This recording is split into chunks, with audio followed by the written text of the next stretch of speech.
โลผู้มิโล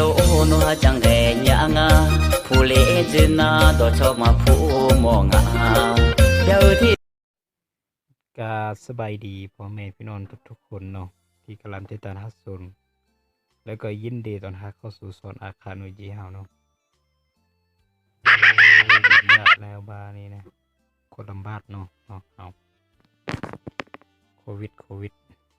ตลาดระบาดแฮม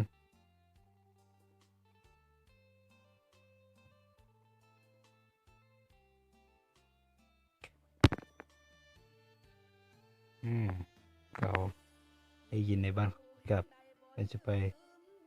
จับไว้คำถามไปหล่นหัวให้คำถามชีวิตเนาะชีวิตนอนแต่เหียนเลยบานี่นะOkay.